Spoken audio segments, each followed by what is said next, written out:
One step beyond.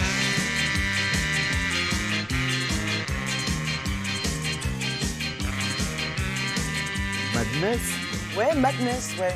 Madness, Oui, Laurent, Madness. Mais Madness, j'ai pas entendu ça depuis 1980. Madness, moi. parce que ça rend dingue, Ouais, ce ça rend- festival d'Angoulême. Mais oui, le 46e édition, c'est un truc de dingue. Le rendez-vous incontournable pour tous les passionnés de BD, pour tous les amateurs du 9e art. Alors mercredi, on en a parlé parce qu'il y a eu le Grand Prix qui a été dévoilé. Et puis demain, il y aura tout le palmarès. Ah là, oui, vous allez avoir accès à tout le palmarès total. dès demain. Belle édition, hein. Ah, sublime édition. Alors, évidemment, là, les femmes à l'honneur, mais plutôt dans le manga, Oui. la bande dessinée Oui. franco-belge, et puis les comics, toujours. Alors ça marche. Comics mais troupier. la ville est totalement dessinée, totalement couverte par des bulles, que ce soit dans les rues, que ce soit dans les expositions permanentes ou temporaires, ça ne vit que de bulles. Et alors, nous avons rencontré, figurez-vous, 3 de ces femmes exceptionnelles.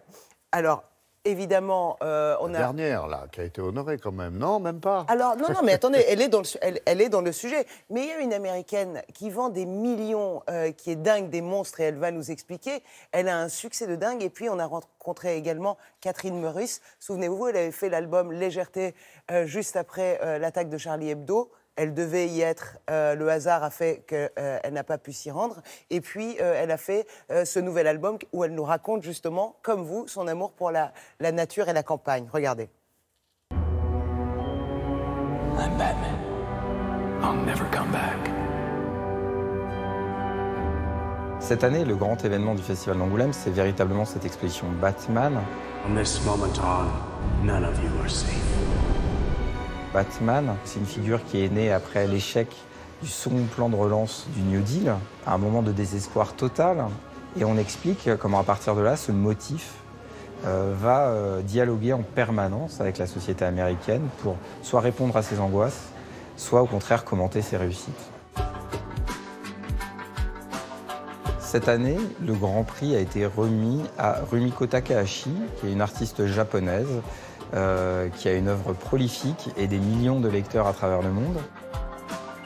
L'œuvre de Rumiko Takahashi se définit par un vernis pop culture très touchant, très mignon, très classique, sauf que sous cette surface colorée gronde vraiment un portrait de tous les marginaux du Japon.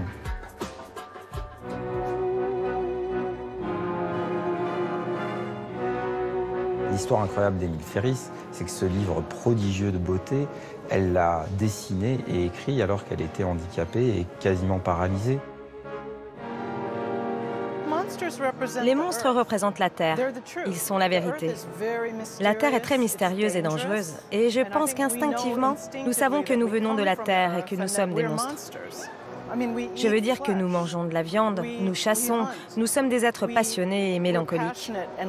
Et nous faisons des choses affreuses. Nous sommes tous des monstres. Ma bande dessinée, c'est vrai, a beaucoup de succès. Et je me suis donc interrogée sur ce qu'était la notoriété. Et j'ai réalisé que la notoriété, c'était ce petit espace que les gens vous réservent à l'intérieur d'eux-mêmes.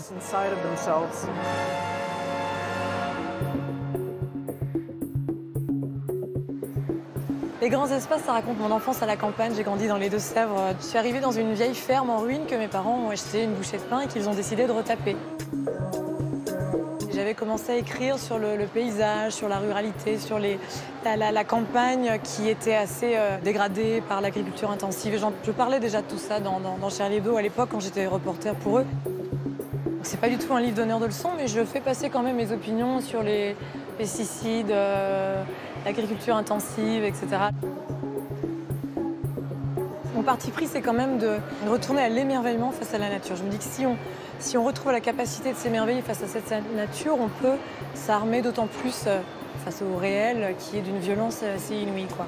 Et je raconte tout ça de manière humoristique. Voilà, ça c'est mon petit côté Charlie.